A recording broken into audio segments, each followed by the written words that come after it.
옛날, 아주 먼 옛날, 깊은 산골짜기의 묘한 기운이 감도는 작은 마을이 하나 숨겨져 있었습니다.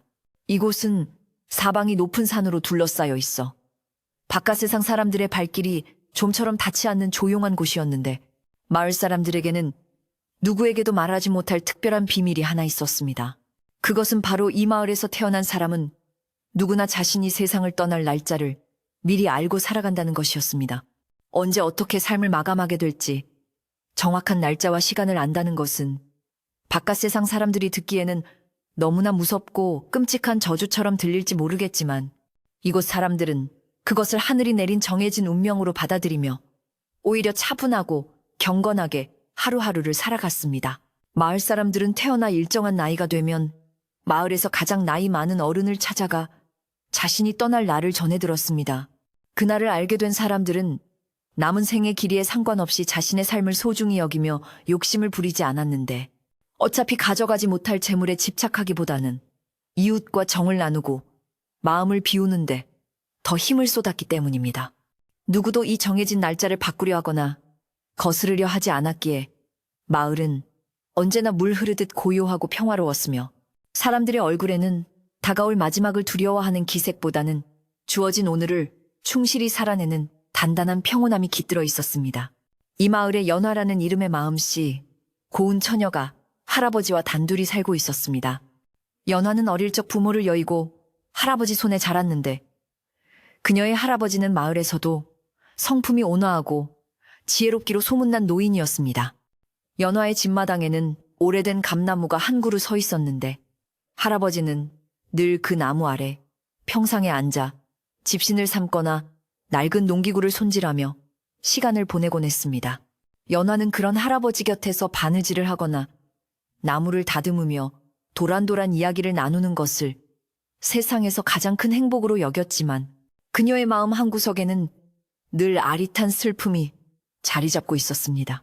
그것은 할아버지가 세상을 떠날 날이 얼마 남지 않았다는 사실을 연화 역시 알고 있었기 때문이었습니다. 할아버지의 마지막 날은 다가오는 가을, 감이 붉게 익어 떨어지기 직전의 보름날이었습니다. 마을의 오랜 관습대로라면 떠나는 날을 미리 아는 것은 슬퍼할 일이 아니라 잘 준비해야 할 경사스러운 마침표였지만 하나뿐인 가족을 떠나보내야 하는 연화의 마음은 그리 쉽게 단단해지지 않았습니다. 하지만 연화는 눈물을 보이며 할아버지의 마음을 어지럽히는 것은 불효라고 생각하여 남몰래 부엌 아궁이 앞에서 눈물 짓다가도 할아버지 앞에서는 늘 환하게 웃어 보였습니다. 할아버지는 자신의 마지막 날이 다가오고 있음을 누구보다 잘 알고 있었기에 주변을 하나둘씩 정리하기 시작했습니다. 그는 자신이 떠난 뒤 홀로 남겨질 손녀가 고생하지 않도록 겨우내 뗄 장작을 미리 산더미처럼 패어 헛간에 가득 채워두었고 지붕의 낡은 이형을 새 것으로 말끔하게 교체하여 비가 새지 않도록 단단히 손보았습니다. 마을 사람들은 그런 할아버지를 보며 혀를 차거나 동정하는 대신 그가 삶의 마지막 숙제를 훌륭히 마치고 편안하게 떠날 수 있도록 조용히 일손을 거들며 따뜻한 눈길을 보내주었습니다. 이것이 이 마을 사람들이 이별을 준비하는 그들만의 아름다운 방식이었습니다. 어느 날 저녁 할아버지는 연화를 불러 낡은 장롱 깊숙한 곳에서 무명천 한 피를 꺼내 보여주었습니다. 그것은 할아버지가 젊은 시절부터 자신의 수의를 만들기 위해 조금씩 장만해둔 귀한 천이었는데 그는 덤덤한 목소리로 연화에게 자신이 떠날 때 입을 옷을 지어달라고 부탁했습니다. 연화는 가슴이 덜컥 내려앉는 듯한 슬픔을 느꼈지만 떨리는 손을 애써 감추며 할아버지의 뜻을 따르겠노라 고개를 끄덕였습니다. 그녀는 밤마다 호롱불 아래 앉아 한 땀 한 땀 정성 들여 할아버지의 마지막 옷을 지으면서 옷깃에 자신의 눈물방울이 떨어지지 않도록 조심하고 또 조심했습니다. 마을에는 연화네 말고도 떠날 날을 앞둔 이들이 덜어 있었는데 그들의 집 분위기 역시 차분하기는 마찬가지였습니다. 건너편 집에 사는 박서방은 내년 봄에 떠날 운명이었기에 자신이 쓰던 농기구들을 마을 젊은이들에게 미리 나누어주며 사용법을 가르쳐 주었고 아랫마을 최노파는 다가올 겨울이 자신의 마지막 겨울임을 알고 있었기에 겨우내 먹을 김장을 평소보다 적게 담그면서도 이웃들에게 나누어 줄 몫은 넉넉히 챙겨두었습니다.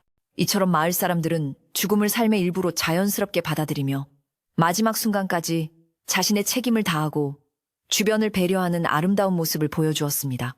연화는 할아버지의 마지막을 준비하면서도 가끔은 이 정해진 운명이 야속하게 느껴질 때가 있었습니다.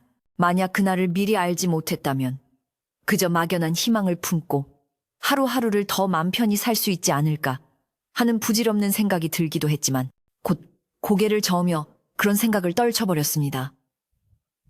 떠날 날을 알기에 서로에게 더 애틋할 수 있었고 하지 못한 말이나 풀지 못한 앙금이 없이 깨끗하게 이별할 수 있다는 마을, 어른들의 가르침을 다시 한번 마음에 새겼습니다. 그녀는 할아버지에게 남은 시간이 얼마 없다는 것을 알기에 밥상에 올리는 나물 반찬 하나에도 더 정성을 쏟았고 밤이면 할아버지의 어깨를 주물러 드리며 그 따뜻한 체온을 손끝에 기억하려 애썼습니다. 계절은 어김없이 흘러 여름이 지나고 아침 저녁으로 선선한 바람이 불어오기 시작했습니다. 마당에 감나무 잎이 하나둘 붉게 물들어가자 연화의 마음도 덩달아 조급해지기 시작했는데 할아버지는 오히려 날이 갈수록 더 평온한 얼굴이 되었습니다. 그는 마루에 앉아 붉게 익어가는 감을 바라보며 연화에게 말했습니다.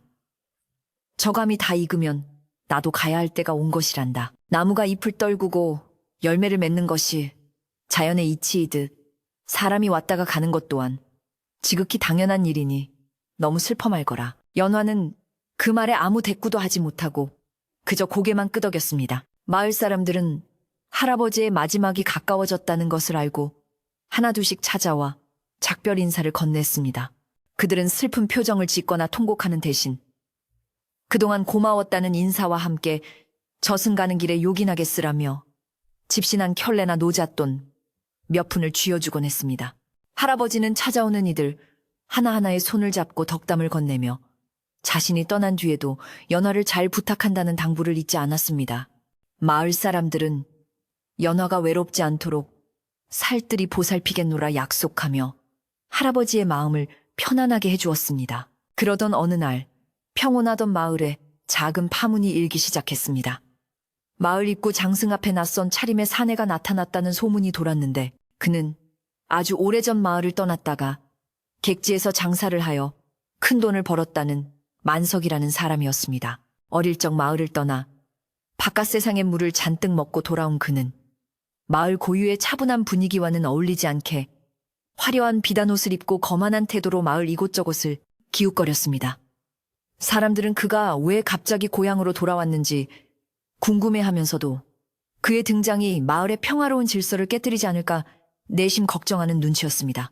만석은 마을에 들어서자마자 촌장 댁을 찾아가 요란스럽게 인사를 올리고는 자신이 가져온 값비싼 선물 보따리를 풀어놓았습니다. 그는 자신이 바깥 세상에서 얼마나 성공했는지 떠벌리며 마을 사람들의 환심을 사려 했지만 이미 삶과 죽음의 이치를 깨닫고 욕심 없이 살아가는 마을 사람들에게 그의 자랑은 그저 시끄러운 소음처럼 들릴 뿐이었습니다. 연화의 할아버지는 마을 어귀에서 마주친 만석의 눈빛이 예전과는 달리 탐욕과 불안으로 가득 차 있음을 단번에 알아보았고 그가 이 마을에 온 진짜 이유가 따로 있을 것이라 짐작하며 조용히 경계했습니다. 사실 만석이 마을로 돌아온 것은 바깥 세상에서 아무리 많은 돈을 벌어도 채워지지 않는 죽음에 대한 공포 때문이었습니다. 그는 나이가 들수록 죽음이 두려워졌고 문득 어릴 적 떠나온 고향 마을의 전설 같은 이야기가 떠올랐던 것입니다. 자신이 언제 죽을지 미리 알 수만 있다면 그 운명을 돈으로 바꾸거나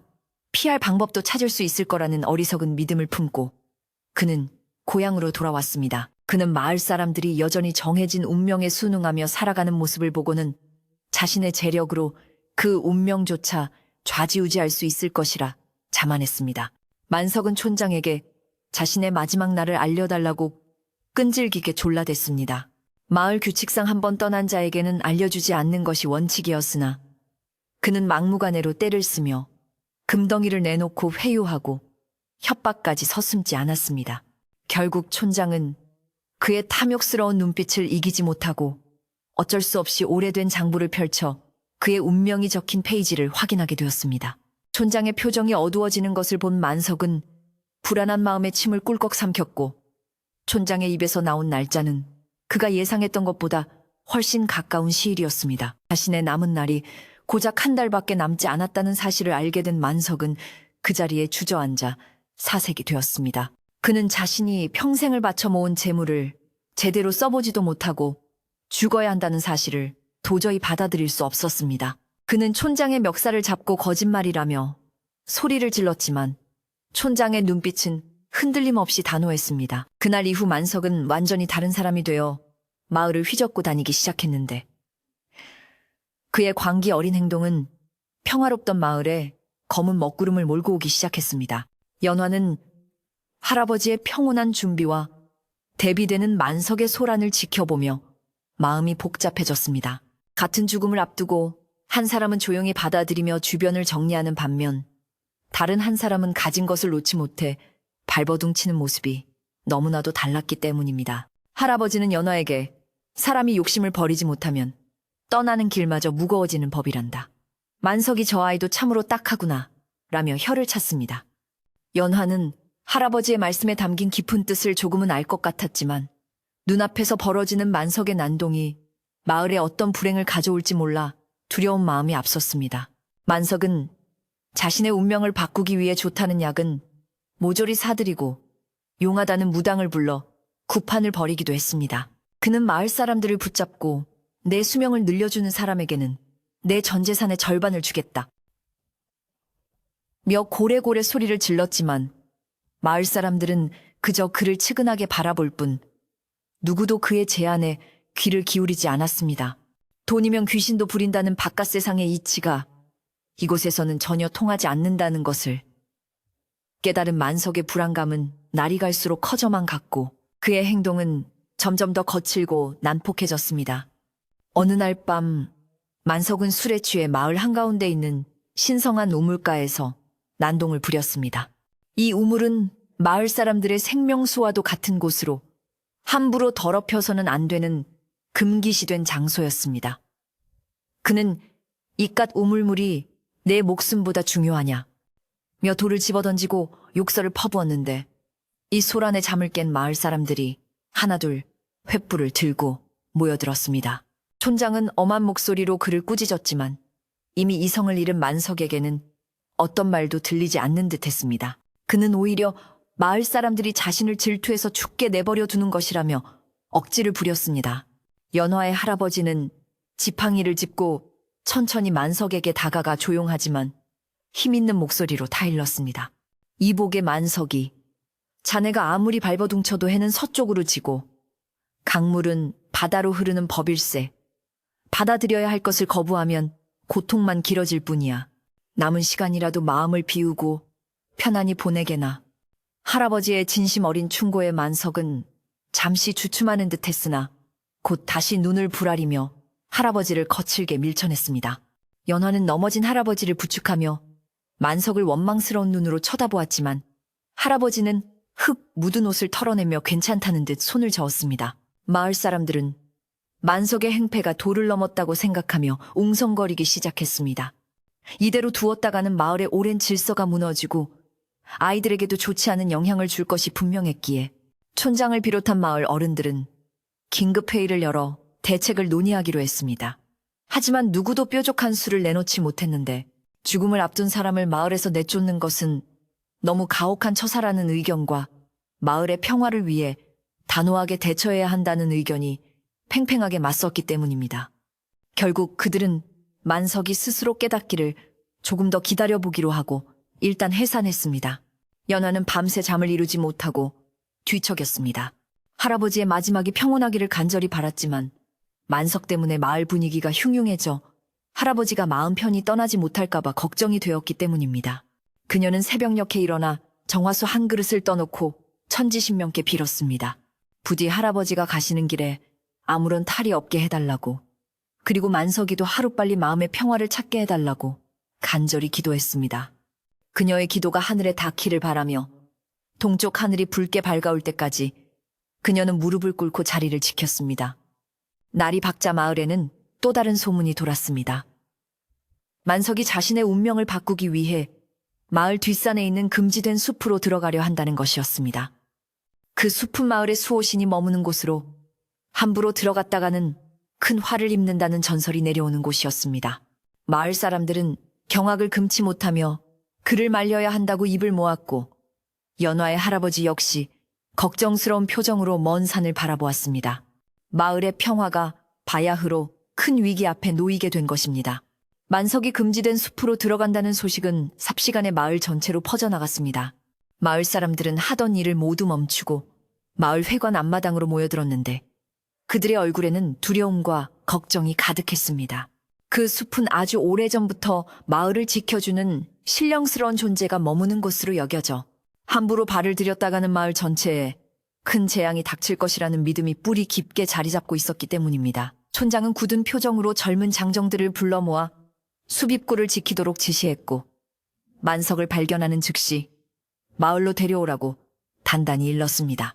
한편 만석은 사람들의 눈을 피해 이미 마을 뒷길로 빠져나가 숲 입구에 다다랐습니다. 그는 숲속 깊은 곳에 영험한 약초가 있어 그것을 먹으면 죽을 운명도 바꿀 수 있다는 헛소문을 어디선가 주워 듣고는 지푸라기라도 잡는 심정으로 이곳까지 온 것이었습니다.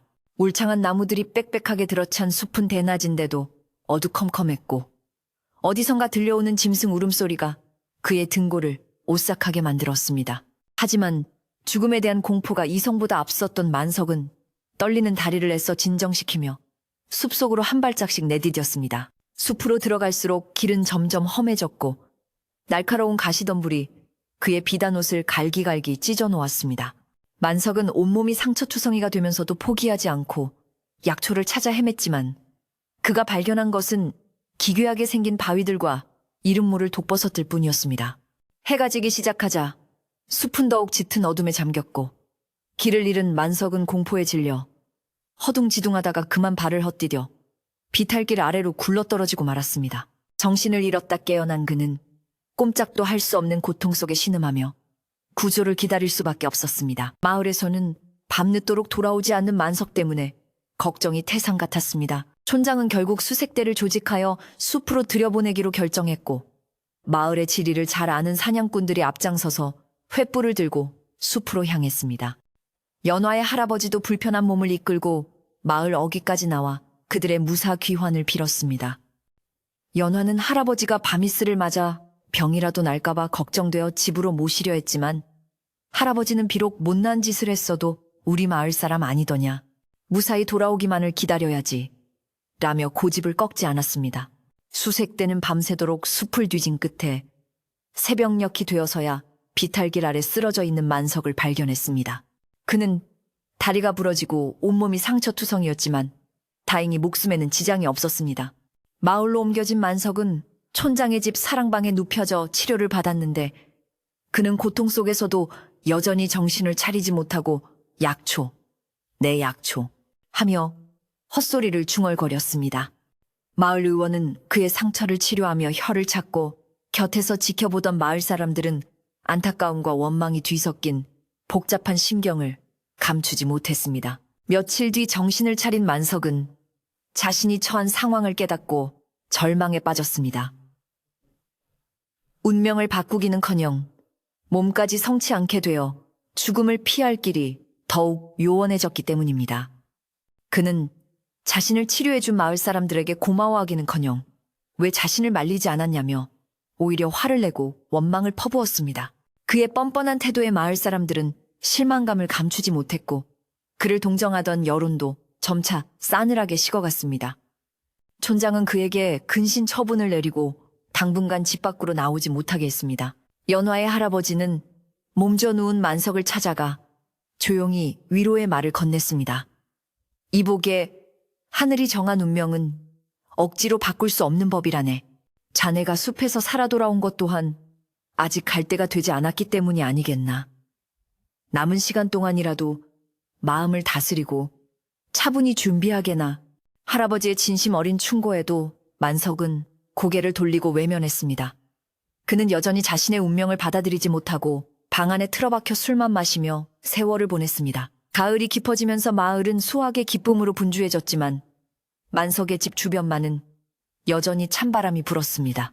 그는 술에 취해 밤마다 고성을 지르거나 물건을 부수는 등 난동을 부려 이웃 사람들의 잠을 설치게 했고 아이들은 무서워서 그의 집 근처에는 얼씬도 하지 않았습니다. 마을 사람들은 그를 어떻게 해야 할지 골머리를 앓았지만 곧 죽을 사람에게 너무 가혹하게 대할 수도 없어 이러지도 저러지도 못하는 상황이 계속되었습니다.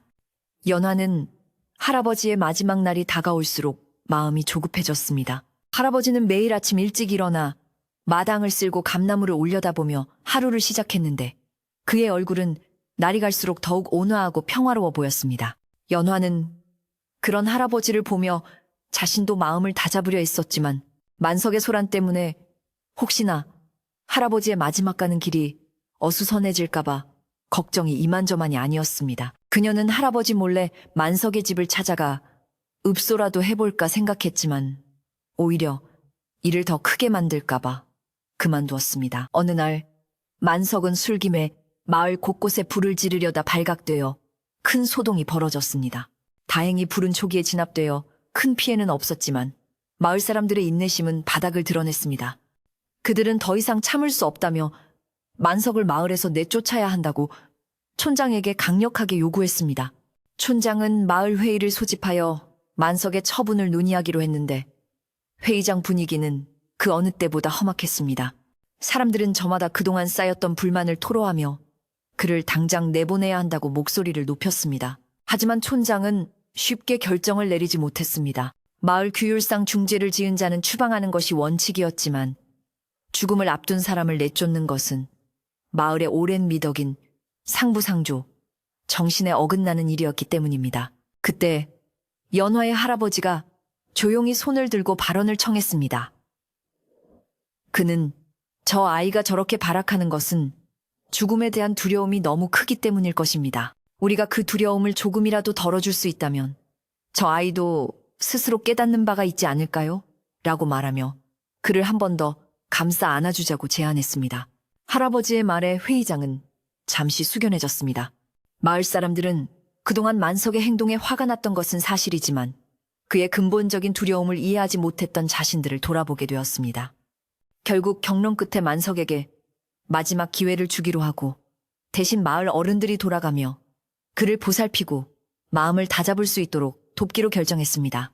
마을 사람들은 자신들의 결정에 자부심을 느끼며 이것이 진정으로 마을을 위하는 길이라 믿었습니다. 그날 이후 마을 어른들은 순번을 정해 만석의 집을 방문했습니다. 처음에는 문도 열어주지 않고 욕설을 퍼붓던 만석이었지만 꾸준히 찾아와 따뜻한 밥상을 차려주고 말동무가 되어주는 어른들의 정성에 조금씩 마음의 문을 열기 시작했습니다. 그는 자신의 신세를 한탄하며 울기도 하고 어릴 적 추억을 이야기하며 웃기도 하면서 서서히 안정을 되찾아갔습니다. 마을 사람들은 그의 변화를 반기며 그가 마지막까지 편안하게 지낼 수 있도록 최선을 다해 도왔습니다. 연화의 할아버지는 누구보다 열심히 만석을 찾았습니다. 그는 자신의 마지막 준비로 바쁜 와중에도 틈틈이 만석의 집을 찾아가 그와 함께 장기를 두거나 예시하기를 들려주며 시간을 보냈습니다. 만석은 처음에는 할아버지를 경계했지만 자신과 같은 처지이면서도 전혀 두려워하는 기색이 없는 할아버지의 모습에 깊은 감명을 받았습니다. 그는 할아버지에게 어르신은 정말 죽음이 두렵지 않으십니까? 라고 물었고 할아버지는 빙그레 웃으며 허허 온종일 밭이라고 집에 돌아가 쉴 때가 되면 기쁘지 않던가? 나에게 죽음은 고단한 하루 일과를 마치고 집으로 돌아가는 것과 같다네 라고 답했습니다. 할아버지의 말씀은 만석의 가슴에 깊은 울림을 주었습니다. 그는 비로소 자신이 그동안 얼마나 어리석게 살아왔는지 깨닫게 되었고 남은 시간이라도 의미 있게 보내야겠다고 다짐했습니다.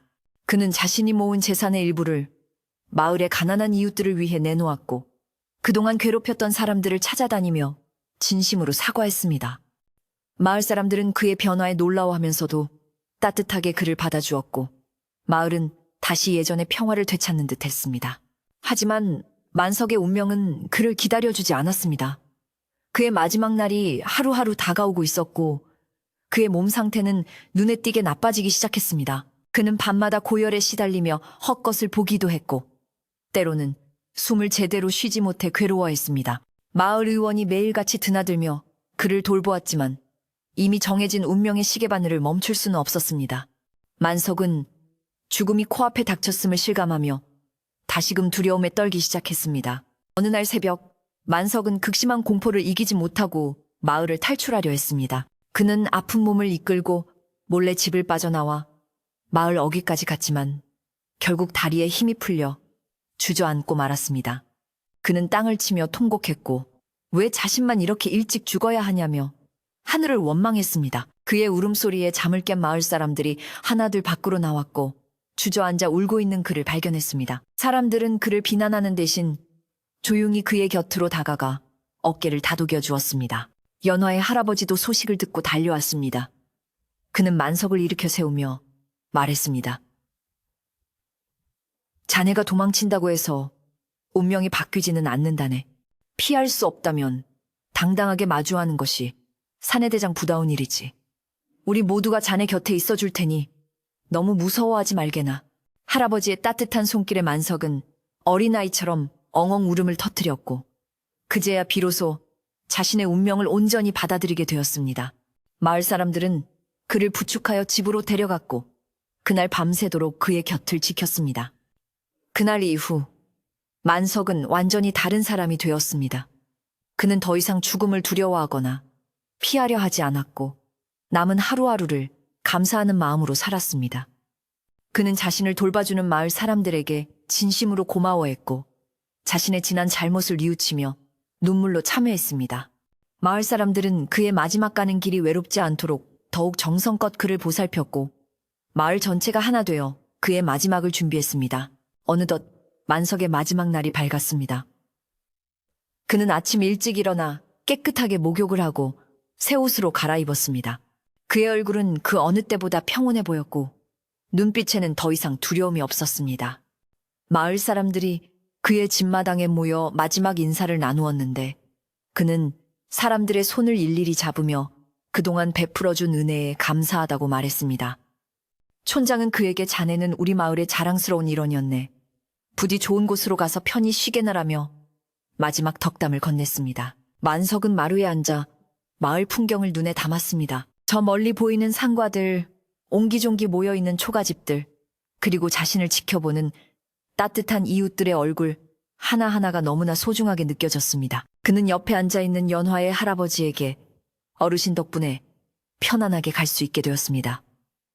정말 감사합니다. 라고 말하며 고개를 숙였습니다. 할아버지는 그의 손을 꼭 잡으며 고개를 끄덕였고 만석은 조용히 눈을 감았습니다. 정해진 시간이 되자 만석의 숨결이 서서히 잦아들었습니다. 그는 고통스러운 표정 하나 없이 마치 깊은 잠에 빠진 듯 평온한 모습으로 세상을 떠났습니다.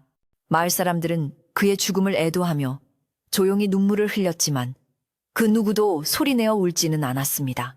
그들은 만석이 마지막 순간에 진정한 평화를 찾았음을 알기에 그의 명복을 빌며 경건한 마음으로 그를 보내주었습니다. 만석의 장례식은 마을 사람들의 정성 속에 엄숙하게 치러졌고 그는 마을 뒷산 양지 바른 곳에 묻혔습니다. 만석이 떠난 후 마을은 다시 예전의 고요함을 되찾았습니다. 하지만 사람들의 마음속에는 작은 변화가 일어났습니다. 만석의 죽음을 지켜보며 삶과 죽음의 의미를 다시 한번 깊이 생각하게 되었고 주어진 하루하루를 더욱 소중히 여기게 된 것입니다. 연화의 할아버지는 만석의 무덤을 찾아가 술 한 잔을 올리며 자네는 비록 짧은 생을 살았지만 우리에게 큰 가르침을 주고 갔네. 부디 저승에서는 아무 걱정 없이 편히 쉬게나라고 말했습니다. 바람이 불어와 할아버지의 흰 수염을 스치고 지나갔고 그는 하늘을 올려다보며 엷은 미소를 지었습니다. 만석이 떠나고 마을은 다시 원래의 평온을 되찾았습니다. 가을이 깊어가면서 산과들은 온통 황금빛으로 물들었고 사람들은 겨울 준비로 분주한 나날을 보냈습니다. 만석의 소동은 어느덧 사람들의 기억 속에서 희미해져 갔지만 그가 남기고 간 교훈만은 마을 사람들의 가슴 속에 깊이 새겨져 있었습니다. 특히 연화는 할아버지의 마지막 날이 다가올수록 만석의 마지막 모습이 자꾸만 떠올랐는데 두려움에 떨던 그가 결국 평온하게 눈을 감을 수 있었던 것은 할아버지를 비롯한 마을 사람들의 따뜻한 배려 덕분이었다는 것을 깨닫고 자신도 할아버지의 마지막을 위해 최선을 다하겠다고 다짐했습니다. 연화의 할아버지는 만석의 장례를 치른 후 부쩍 기력이 쇠한 모습이었습니다. 하루 종일 마루에 앉아 먼 산을 바라보는 시간이 늘어났고 식사량도 눈에 띄게 줄었습니다. 연화는 그런 할아버지가 걱정되어 온갖 좋은 음식을 해드렸지만 할아버지는 몇 숟가락 뜨는 둥 마는 둥 하다가 수저를 놓기 일쑤였습니다. 하지만 할아버지의 표정은 여전히 온화했고 걱정하는 연화에게 사람이 나이가 들면 기운이 빠지는 것은 당연한 이치란다. 너무 걱정하지 말거라. 라며 오히려 손녀를 안심시켰습니다. 마을 사람들은 할아버지의 기력이 예전 같지 않다는 소식을 듣고 하나둘씩 찾아와 문안 인사를 드렸습니다. 그들은 갓 수확한 핵곡식이나 몸에 좋은 약초를 가져와 할아버지에게 건네며 쾌차를 빌었지만 모두가 알고 있었습니다. 이것이 병 때문이 아니라 떠날 때가 가까워져서 나타나는 자연스러운 현상이라는 것을 말입니다.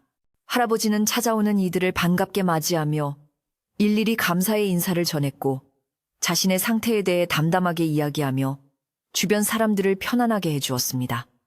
그러던 어느 날 연화는 할아버지가 깊은 밤중에 혼자 일어나 무언가를 적고 있는 것을 보았습니다. 다음 날 아침 할아버지는 연화를 불러 지난밤에 쓴 종이를 건네주었는데 그것은 마을 사람들에게 남기는 유언과도 같은 글이었습니다. 그 속에는 자신이 떠난 뒤 연화를 잘 부탁한다는 당부와 함께 마을의 크고 작은 일들에 대한 조언들이 빼곡히 적혀 있었습니다. 연화는 글을 읽어내려가며 하염없이 눈물을 흘렸지만 할아버지 앞에서는 애써 울음을 참으며 그의 뜻을 꼭 받들겠다고 약속했습니다. 할아버지의 마지막 날이 불과 열흘 앞으로 다가왔을 때 마을에는 뜻밖의 손님이 찾아왔습니다. 오래전 시집가서 소식이 끊겼던 할아버지의 여동생, 즉 연화의 고모 할머니가 찾아온 것입니다. 그녀는 오빠가 곧 세상을 떠난다는 소식을 듣고 한달음에 달려왔다고 했는데 늙고 병든 모습이 역력했습니다. 할아버지는 오랜만에 만난 여동생을 부둥켜 안고 눈물을 흘렸고 두 남매는 밤새도록 그동안 못다한 이야기를 나누며 회포를 풀었습니다. 연화는 두 분의 모습을 보며 가슴이 뭉클해졌고 할아버지의 마지막 가는 길에 혈육을 만나게 해주신 하늘에 감사했습니다. 고모 할머니는 마을에 머무는 동안 연화를 도와 할아버지 수발을 들었습니다. 그녀는 자신이 젊었을 때 오빠에게 받았던 사랑을 조금이라도 갚고 싶다며 굳은 일도 마다하지 않고 정성을 다했습니다. 할아버지는 여동생의 보살핌을 받으며 아이처럼 기뻐했고 덕분에 얼굴에 생기가 도는 듯했습니다. 마을 사람들도 고모 할머니를 따뜻하게 맞아주며 두 남매의 마지막 시간이 행복할 수 있도록 배려해 주었습니다. 할아버지의 마지막 날이 닷새 앞으로 다가오자 마을 청년들은 할아버지가 미리 준비해둔 목재로 관을 짜기 시작했습니다. 뚝딱거리는 망치 소리가 마을에 울려 퍼졌지만 그 소리는 슬프기보다는 오히려 경건하게 들렸습니다. 할아버지는 자신이 들어갈 관이 만들어지는 과정을 지켜보며 흐뭇한 미소를 지었고 청년들에게 튼튼하게 잘 만들어주게나 저승 가는 길이 멀다 하니 편안히 누워가고 싶구먼 하고 농담을 건네기도 했습니다. 연어는 그런 할아버지를 보며 가슴이 미어졌지만 겉으로는 아무렇지 않은 척 웃어 보였습니다. 마을 아낙네들은 할아버지의 장례식에 쓸 음식을 미리 장만하느라 분주했습니다. 그들은 술을 빚고 떡을 만들며 할아버지가 평소 좋아하시던 음식들을 빠짐없이 준비했습니다. 마을 전체가 마치 큰 잔치를 준비하는 것처럼 활기가 넘쳤는데 이것은 떠나는 이에 대한 최고의 예우이자 마지막 가는 길을 축복해주는 그들만의 방식이었습니다. 연화도 아낙네들 틈에 끼어 전을 붙이고 나무를 묻히며 일손을 거들었는데 그들의 따뜻한 위로와 격려 덕분에 슬픔을 이겨낼 힘을 얻을 수 있었습니다. 할아버지의 마지막 날 아침 일찍부터 마을 사람들이 연한의 집으로 모여들었습니다. 모두가 깨끗한 옷으로 갈아입고 경건한 마음으로 할아버지의 마지막을 배웅하기 위해 온 것이었습니다. 할아버지는 미리 준비해둔 수의를 입고 방 한가운데 앉아 사람들을 맞이했습니다. 그의 얼굴은 마치 신선처럼 맑고 평온해 보였고 눈빛은 깊고 그윽했습니다. 그는 한 사람 한 사람과 눈을 맞추며 마지막 인사를 나누었고 사람들은 그동안의 감사함을 전하며 눈시울을 붉혔습니다. 정오가 가까워오자 할아버지는 연화를 곁으로 불렀습니다. 그는 연화의 손을 꼭 잡고 내 사랑하는 손녀야. 그동안 너 덕분에 참으로 행복했단다. 내가 없더라도 씩씩하게 잘 살아야 한다. 마을 어른들 말씀 잘 듣고 이웃들과 사이좋게 지내거라. 그리고 언젠가 좋은 짝을 만나 행복한 가정을 꾸리렴. 저승에 가서도 늘 너를 지켜볼 테니 너무 슬퍼하지 말거라. 하고 유언을 남겼습니다. 연화는 참았던 눈물을 터뜨리며 할아버지, 그동안 키워주셔서 정말 감사합니다. 할아버지 말씀 꼭 명심하고 잘 살게요. 부디 좋은 곳으로 가세요. 하고 마지막 인사를 올렸습니다. 할아버지는 연화의 머리를 쓰다듬어주며 빙그레 웃었습니다. 그리고 고모 할머니와 마을 사람들을 향해 한 번씩 고개를 끄덕여 보인 뒤 천천히 자리에 누워 눈을 감았습니다. 방 안에는 숨소리조차 들리지 않을 정도로 정적이 흘렀고 모두가 숨을 죽인 채 할아버지의 마지막 순간을 지켜보았습니다. 잠시 후 할아버지의 가슴이 더 이상 움직이지 않았고 촌장이 다가가 맥을 짚어본 뒤 조용히 고개를 저었습니다. 할아버지가 마침내 긴 여행을 떠나신 것입니다. 마을 사람들은 일제히 곡을 하기 시작했지만 그 소리는 구슬프다기보다는 장엄하게 울려 퍼졌습니다. 연화는 할아버지의 가슴에 얼굴을 묻고 한참을 울었지만 이내 마음을 추스르고 상주의 자리를 지켰습니다. 장례식은 마을의 전통에 따라 3일장으로 치러졌는데 마을 사람 모두가 상주가 되어 함께 슬퍼하고 함께 할아버지를 추모했습니다. 멀리서 온 조문객들도 줄을 이었고 할아버지의 덕망을 기리는 만장이 마을 어귀까지 늘어섰습니다. 장례 마지막 날 할아버지의 상여가 마을을 떠날 때 온 마을 사람들이 뒤를 따랐습니다. 상여꾼들이 부르는 구슬픈 상여 소리가 산자락에 메아리쳤고 사람들은 눈물로 할아버지를 배웅했습니다. 할아버지는 평소 그토록 사랑했던 감나무 아래를 지나 마을 뒷산 양지 바른 곳에 묻혔습니다. 연화는 할아버지의 무덤 앞에 엎드려 마지막 절을 올리며 할아버지의 가르침대로 훌륭한 사람이 되겠다고 다시 한번 다짐했습니다. 장례가 끝난 후 연화는 텅 빈 집에 홀로 남겨졌습니다. 할아버지의 빈자리가 너무나 크게 느껴져 견딜 수 없이 외롭고 슬펐지만 마을 사람들의 따뜻한 보살핌 덕분에 조금씩 기운을 차릴 수 있었습니다. 이웃집 아주머니들은 번갈아 가며 연화네 집에 와서 잠을 자주었고 마을 어른들은 수시로 들러 연화의 안부를 살폈습니다. 연화는 자신을 친딸처럼 아껴주는 마을 사람들에게 깊은 감사를 느꼈고 이 마을에서 태어나고 자란 것이 얼마나 큰 축복인지 깨달았습니다. 시간이 흘러 연화의 슬픔도 조금씩 옅어져 갔습니다. 그녀는 할아버지가 남긴 밭을 일구며 성실하게 살았고 마을의 굳은 일에도 앞장서서 도왔습니다. 마을 사람들은 그런 연화를 기특하게 여겼고 그녀를 볼 때마다 할아버지 이야기를 하며 추억에 잠기곤 했습니다. 연화는 할아버지가 비록 몸은 떠났지만 자신의 마음속에 그리고 마을 사람들의 기억 속에 영원히 살아계신다는 것을 느낄 수 있었습니다. 어느 날 연화는 할아버지의 유품을 정리하다가 낡은 서책 하나를 발견했습니다. 그 책에는 마을의 역사와 전통, 그리고 삶과 죽음에 대한 선조들의 지혜가 담겨 있었습니다. 연화는 밤마다 호롱불 아래에서 그 책을 읽으며 자신이 태어나고 자란 이 마을이 얼마나 특별한 곳인지 다시 한번 깨닫게 되었습니다. 그리고 자신도 언젠가는 맞이하게 될 마지막 날을 위해 하루하루를 더욱 의미 있게 살아야겠다고 다짐했습니다. 마을은 다시 예전의 평온한 일상으로 돌아갔습니다. 사람들은 여전히 자신의 마지막 날을 알고 살아갔지만 그것을 두려워하거나 슬퍼하지 않았습니다. 오히려 주어진 시간에 감사하며 서로를 아끼고 사랑하며 살아갔습니다. 봄이 오면 함께 씨를 뿌리고 여름이면 함께 김을 메고 가을이면 함께 수확의 기쁨을 나누고 겨울이면 함께 모여 옛 이야기를 나누며 정을 쌓았습니다. 이 마을에서 죽음은 삶의 끝이 아니라 새로운 시작을 위한 준비 과정일 뿐이었습니다.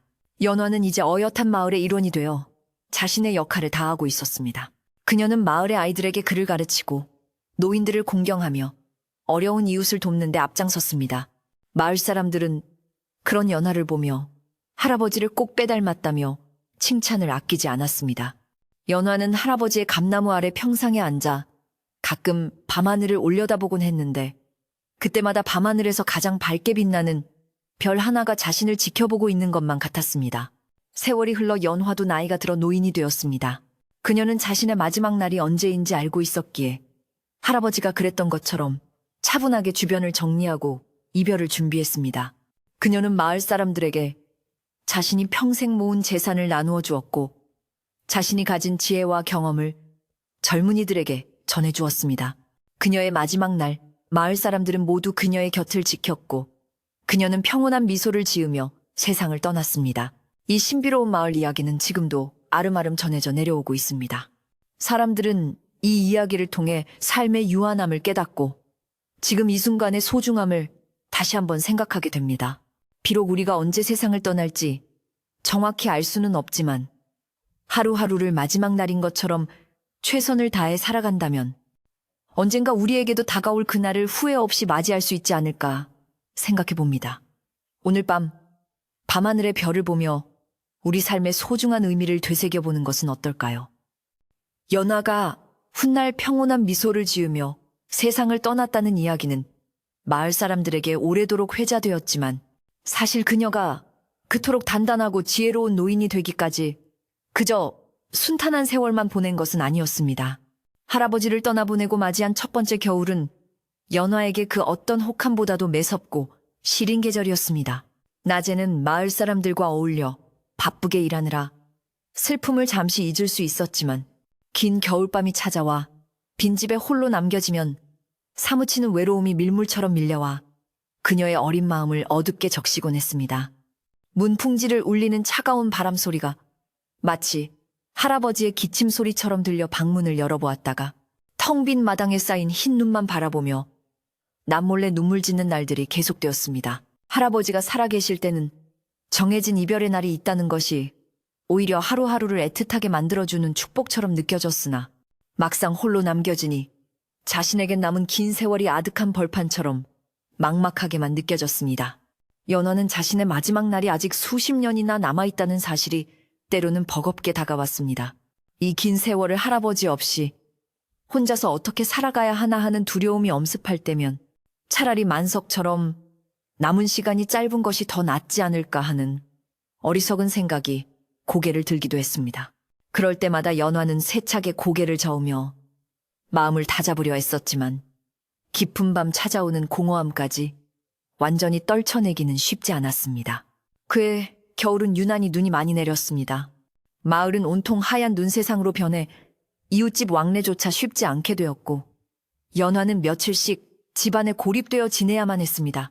장작불을 떼어 방 아랫목은 따뜻했지만 그녀의 마음속 한구석에는 찬바람이 쌩쌩 불었습니다. 할아버지가 앉으시던 운목의 빈자리가 유난히 크게 느껴졌고 벽에 걸린 할아버지의 낡은 각과 도포를 볼 때마다 그리움에 가슴이 미어지는 것 같았습니다. 그녀는 할아버지의 채취가 남아있는 물건들을 어루만지며 생전에 할아버지가 해주셨던 말씀들을 하나하나 되새겨보려 노력했습니다. 어느 날 밤 폭설에 감나무 가지 하나가 우지끈하는 소리를 내며 부러지고 말았습니다. 그 감나무는 할아버지가 젊은 시절 직접 심어 평생을 아끼며 가꾸어온 나무였기에 연화에게는 할아버지의 분신과도 같은 존재였습니다. 날이 밝자마자 마당으로 뛰어나간 연화는 눈 속에 처참하게 꺾여있는 굵은 가지를 보고는 그 자리에 주저앉아 엉엉 울고 말았습니다. 마치 할아버지를 지켜드리지 못한 자신의 부족함이 나무에게까지 미친 것 같아 죄책감이 밀려왔기 때문입니다.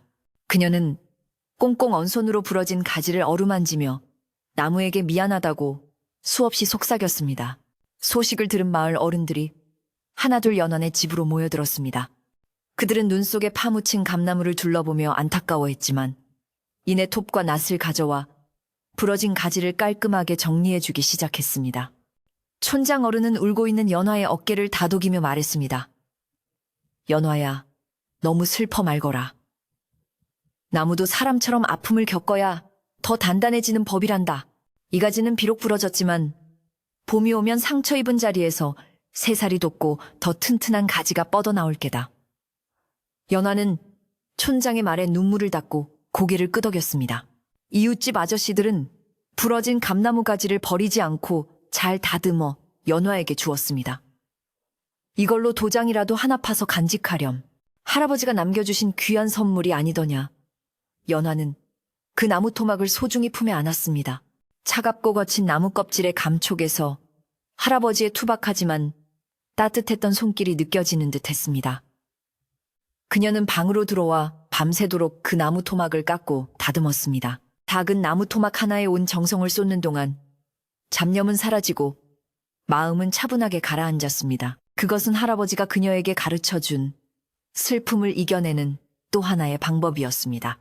며칠 뒤 연화는 할아버지의 낡은 서책들 사이에서 빛바랜 일기장 한 권을 발견했습니다. 그것은 할아버지가 젊은 시절 부모님을 여의고 힘든 시간을 보낼 때 쓰신 것이었습니다. 일기장 속에는 지금의 연화처럼 외로움에 몸부림치고 긴 삶의 무게를 버거워하며 방황했던 할아버지의 젊은 날이 고스란히 담겨 있었습니다. 늘 태산처럼 든든하고 평온해 보였던 할아버지에게도 그런 연약한 시절이 있었다는 사실은 연화에게 큰 위로가 되었습니다.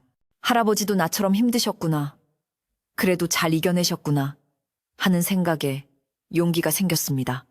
일기장의 마지막 장에는 할아버지가 훗날 자신을 위해 남긴 듯한 글귀가 적혀 있었습니다.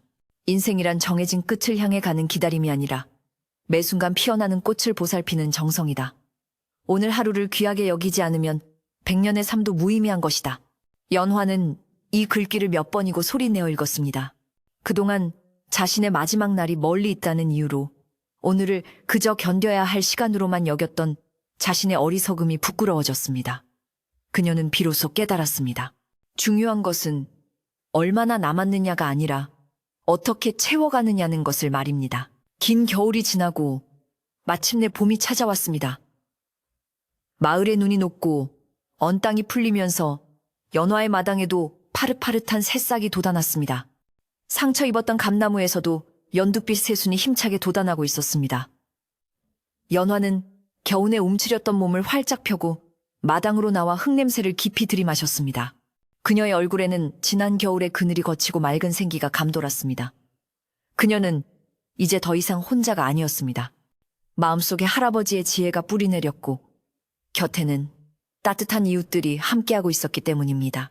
어느 화창한 봄날, 이웃집에 사는 어린 동이가 울먹이며 연화를 찾아왔습니다.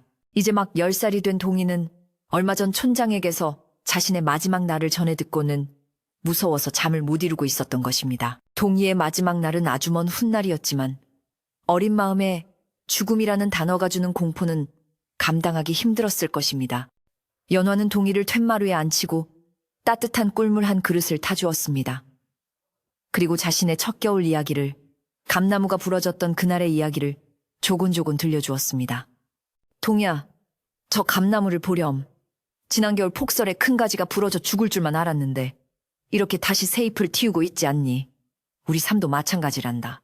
마지막 날을 미리 안다는 건 무서운 일이 아니라 그때까지 이 감나무처럼 열심히 꽃 피우고 열매 맺으며 살라는 하늘의 뜻이란다. 연화는 동이의 작은 손을 잡고 부드럽게 말했습니다. 네가 앞으로 살아갈 수많은 날 동안 얼마나 재미있고 신나는 일들이 가득할지 상상해보렴. 마지막 날을 걱정하기엔 오늘 하루가 너무 아깝지 않니? 연화의 따뜻한 위로에 동이는 울음을 그치고 눈을 반짝였습니다. 누나 말이 정말 맞아요? 그럼 저도 할아버지처럼 멋진 어른이 될 때까지 신나게 살아도 되는 거죠? 연화는 활짝 웃으며 고개를 끄덕였습니다. 그럼 그렇고 말고 누나가 옆에서 도와줄 테니 우리 같이 재밌게 살아보자. 동이는 그제야 안심이 된 듯 해맑게 웃으며 집으로 돌아갔습니다. 멀어지는 동이의 뒷모습을 보며 연화는 가슴 벅찬 뿌듯함을 느꼈습니다. 할아버지가 자신에게 해주셨던 역할을 이제 자신이 해낼 수 있다는 자신감이 생겼기 때문입니다. 그날 이후 연화는 마을에서 작은 할아버지로 불리게 되었습니다. 그녀는 자신의 경험과 할아버지의 지혜를 바탕으로 마을 사람들의 고민을 들어주고 따뜻한 조언을 아끼지 않았습니다. 특히 죽음에 대한 두려움을 처음 마주하는 어린아이들이나 갑작스러운 이별로 슬퍼하는 이웃들에게 연화는 가장 든든한 버팀목이 되어주었습니다. 그녀는 더 이상 자신의 긴 삶을 두려워하지 않았습니다. 오히려 그 긴 시간 동안 얼마나 많은 사람에게 도움을 줄 수 있을지 기대하며 하루하루를 설렘으로 채워갔습니다. 연화는 틈틈이 할아버지의 일기장 뒤에 자신의 이야기를 덧붙여 내려갔습니다. 훗날 이 책을 보게 될 누군가에게 작은 도움이 되기를 바라는 마음에서였습니다. 그녀의 하루하루는 소박했지만 빛났고 평범했지만 특별했습니다. 밭에서 흘리는 땀방울 하나, 이웃과 나누는 콩 한 쪽, 밤하늘의 별을 보며 하는 사색 하나하나가 모두 그녀의 삶을 아름답게 수놓는 귀한 재료가 되었습니다. 세월은 유수와 같이 흘러 연화도 어느덧 중년의 여인이 되었습니다. 그녀는 할아버지의 유언대로 좋은 짝을 만나 가정을 꾸렸고 토끼 같은 자식들을 낳아 길렀습니다. 아이들이 자라 자신의 마지막 날을 알게 되었을 때 연화는 담담하게 그들을 안아주며 말했습니다. 얘들아, 그날은 슬픈 날이 아니라 소풍을 마치는 날이란다. 그때까지 우리 재미있게 놀다 가자꾸나. 아이들은 어머니의 따뜻한 품 안에서 삶과 죽음을 자연스럽게 받아들이며 건강하게 자랐습니다. 마을의 감나무는 해마다 가을이면 붉고 탐스러운 감을 주렁주렁 매달았습니다. 연화는 가장 잘 익은 홍시를 따서 제일 먼저 할아버지 산소에 올렸고 나머지는 이웃들과 넉넉하게 나누어 먹었습니다. 달콤한 홍시를 한 입 베어 물 때마다 그녀는 할아버지의 사랑을 느꼈고 이 아름다운 마을에서 살아가는 행복을 만끽했습니다. 그녀의 얼굴에 주름이 하나둘 늘어갈수록 그녀의 눈빛은 더욱 깊고 맑아졌습니다. 어느 해 여름 마을에 큰 가뭄이 들어 냇물이 마르고 농작물이 타들어가는 위기가 찾아왔습니다. 사람들의 인심도 흉흉해져 작은 일에도 다툼이 잦아졌습니다. 이때 연화는 집안에 보관해 두었던 비상식량을 모두 꺼내 마을 회관으로 가져갔습니다. 우리가 언제 죽을지 안다 한들 오늘 굶어 죽으면 무슨 소용이 있겠습니까? 이럴 때일수록 서로 돕고 나누어야지요. 그녀의 솔선수범에 감동한 마을 사람들도 하나둘씩 감춰둔 곡식을 내놓았고 마을은 다시 하나가 되어 위기를 극복할 수 있었습니다. 이처럼 연화는 마을에 크고 작은 어려움이 있을 때마다 지혜롭게 해결하며 존경받는 어른으로 늙어갔습니다. 그녀의 머리에 하얀 서리가 내리고 허리가 굽어질 무렵 그녀는 비로소 할아버지가 돌아가시던 날 보여주셨던 그 평온한 미소의 의미를 완전히 이해할 수 있었습니다. 그것은 후회 없는 삶을 산 사람만이 지을 수 있는 세상에서 가장 아름다운 마침표였습니다. 세월은 쉼없이 흘러 어느덧 연화의 머리에도 하얀 서리가 내려앉았습니다. 그녀는 이제 마을에서 가장 나이 많은 어른 중 한 명이 되어 옛날 할아버지가 그랬던 것처럼 마을 사람들의 존경과 사랑을 한 몸에 받고 있었습니다. 그녀의 집마당에 있는 감나무는 더욱 굵고 웅장해져서 여름이면 마을 사람들에게 시원한 그늘을 내어주었고 가을이면 변함없이 탐스러운 열매를 맺어 풍요로움을 더해주었습니다. 연화는 자주 그 감나무 아래 평상에 앉아 찾아오는 이들의 이야기를 들어주곤 했습니다. 삶의 무게에 지친 젊은이들이 찾아오면 따뜻한 차 한 잔을 내어주며 어깨를 다독여 주었고 다가올 이별을 두려워하는 노인들이 찾아오면 자신의 경험을 들려주며 마음의 평화를 찾도록 도와주었습니다. 연화의 마지막 날은 그녀가 여든이 되던 해 늦가을로 정해져 있었습니다. 그날은 유난히 하늘이 맑고 바람이 잔잔할 것이라고 오래전부터 전해져 내려왔습니다. 연화는 그날이 다가오는 것을 조금도 두려워하지 않았습니다. 오히려 긴 여행을 마치고 그리운 고향집으로 돌아가는 나그네처럼 설레는 마음으로 하루하루를 준비했습니다. 그녀는 자신이 가진 얼마 안 되는 세간들을 정리하여 필요한 이웃들에게 나누어 주었고 손때 묻은 농기구들은 마을 공동 창고에 기증하여 누구나 쓸 수 있게 했습니다. 그녀에게 남은 것은 오직 평생을 입어온 무명옷 몇 벌과 할아버지가 물려주신 낡은 서책뿐이었습니다. 연화의 마지막 날이 다가온다는 소식에 마을 전체가 분주해졌습니다. 하지만 그 분주함은 슬픔이나 안타까움 때문이 아니었습니다. 그것은 마을의 큰 어른이 떠나는 마지막 길을 가장 아름답고 경건하게 배웅하기 위한 정성스러운 움직임이었습니다. 마을 안악들은 밤을 새워가며 연화가 입을 고운 수의를 지었고 남자들은 마을 회관을 깨끗이 청소하고 잔치를 준비했습니다. 아이들은 상과들로 나가 예쁜 들꽃들을 한아름 꺾어와 연화의 집마당을 화사하게 장식했습니다. 모두가 한마음 한뜻으로 그녀의 마지막을 축복해주고 싶어 했습니다. 마침내 연화의 마지막 날이 밝았습니다. 예언대로 하늘은 티 없이 맑고 푸르렀으며 바람은 부드럽게 불어와 늦가을의 정취를 더해주었습니다. 연화는 아침 일찍 일어나 깨끗이 목욕제개를 하고 마을 사람들이 정성껏 지어준 새하얀 수의를 입었습니다. 그녀의 모습은 마치 하늘에서 내려온 선녀처럼 고귀하고 아름다워 보였습니다. 그녀는 마루에 정갈하게 앉아 찾아오는 마을 사람들을 맞이했습니다. 그녀의 얼굴에는 조금의 어두운 기색도 없이 평생을 열심히 살아온 사람만이 가질 수 있는 온화하고 넉넉한 미소가 가득했습니다. 마을 사람들은 남녀노소 할 것 없이 모두 연화의 집으로 모여들었습니다. 그들은 줄을 서서 차례로 연화에게 마지막 인사를 올렸습니다. 갓난아기를 안고 온 젊은 부부는 아이의 이마에 연화의 손을 얹어 축복을 빌었고, 장성한 청년들은 그녀의 가르침을 잊지 않고 훌륭한 사람이 되겠다고 다짐했습니다. 함께 늙어온 동무들은 잡은 손을 놓지 못하며 눈시울을 붉혔지만, 연화는 그들의 손등을 가만히 쓰다듬으며 먼저 가서 좋은 자리를 잡아놓을 테니 천천히 오게나 하고 농담을 건네며 분위기를 밝게 만들었습니다. 해가 중천에 떴을 무렵 연화는 자신이 평생을 아껴온 감나무 아래로 자리를 옮겼습니다. 그녀는 평상에 기대 앉아 마을의 전경을 천천히 둘러보았습니다. 옹기종기 모여있는 초가집 지붕들 위로 피어오르는 밥 짓는 연기, 멀리서 들려오는 소들의 원앙 소리, 아이들의 해맑은 웃음소리, 이 모든 평범한 일상의 풍경들이 오늘따라 더욱 애틋하고 소중하게 느껴졌습니다. 그녀는 곁에 있는 손자에게 참으로 아름다운 세상이었단다. 이토록 귀한 삶을 선물해 주신 하늘에 감사할 뿐이구나 하고 나지막이 말했습니다. 시간이 흐를수록 연화의 눈빛은 더욱 깊고 맑아졌습니다. 그녀는 마치 먼 곳에서 누군가가 자신을 부르는 소리를 듣는 듯 가만히 귀를 기울였습니다. 그러고는 입가에 엷은 미소를 머금은 채 천천히 눈을 감았습니다. 그녀의 숨결은 아주 부드럽고 고요하게 잦아들었고 마침내 그 움직임이 완전히 멈추었습니다. 순간 감나무에서 붉게 잘 익은 홍시 하나가 툭 하고 떨어져 그녀의 무릎 위로 굴러왔습니다. 그것은 마치 자연이 그녀에게 보내는 마지막 작별 인사와도 같았습니다.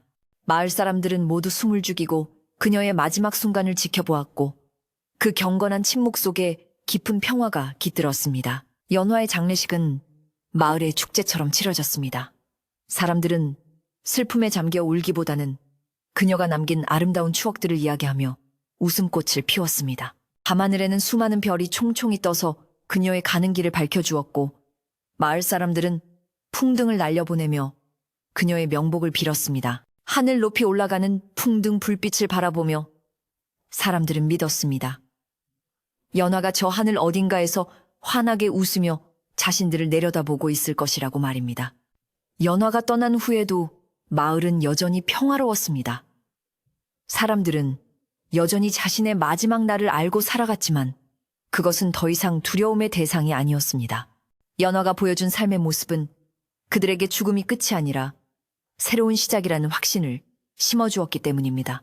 마을 사람들은 아침에 눈을 뜨면 오늘 하루가 자신에게 주어진 가장 큰 선물임을 감사히 여겼고 잠자리에 들 때는 후회 없는 하루를 보냈다는 뿌듯함으로 편안하게 눈을 감았습니다. 마을 어귀의 커다란 느티나무 아래에는 새로운 이야기꾼이 자리를 잡았습니다. 그는 아이들을 모아놓고 옛날 이야기를 들려주었는데 그 중에서도 가장 인기가 많은 이야기는 단연 연화 할머니의 이야기였습니다. 아이들은 연화 할머니가 어떻게 슬픔을 이겨내고 지혜로운 어른이 되었는지, 그리고 마지막 순간에 얼마나 평온하게 떠나셨는지에 대한 이야기를 들으며 눈을 반짝였습니다. 그들은 이야기를 통해 삶의 소중한 가치를 배우고 자신들도 연화 할머니처럼 멋진 삶을 살겠다고 다짐했습니다. 계절은 어김없이 바뀌어 다시 봄이 찾아왔습니다.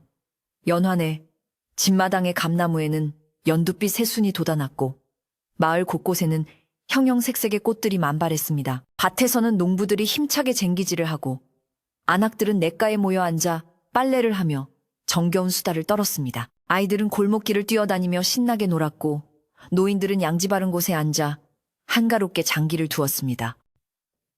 모든 것이 예전과 다름없는 평범한 일상이었지만 그 속에는 삶과 죽음을 초월한 깊은 평온함이 흐르고 있었습니다. 어느 날 밤, 한 나그네가 길을 잃고 이 마을에 들어오게 되었습니다. 그는 마을의 독특한 분위기에 매료되어 하룻밤 묵어가기를 청했습니다. 마을 사람들은 그를 따뜻하게 맞아주었고 저녁 식사 자리에서 자신들의 특별한 비밀에 대해 이야기해 주었습니다.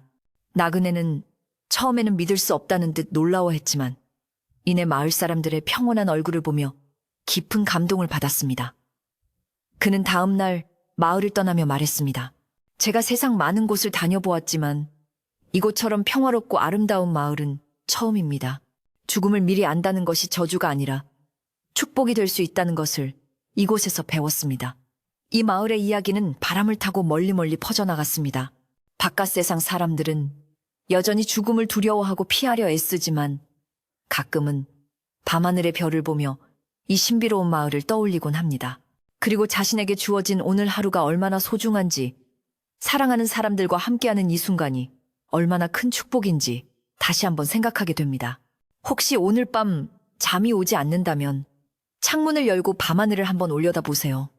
저 멀리 어딘가에서 여느 할머니가 당신을 향해 온화한 미소를 보내고 있을지도 모릅니다. 자, 이제 눈을 감고 편안하게 잠을 청해보세요. 당신의 내일은 오늘보다 더 아름답고 행복할 것입니다. 좋은 꿈 꾸세요.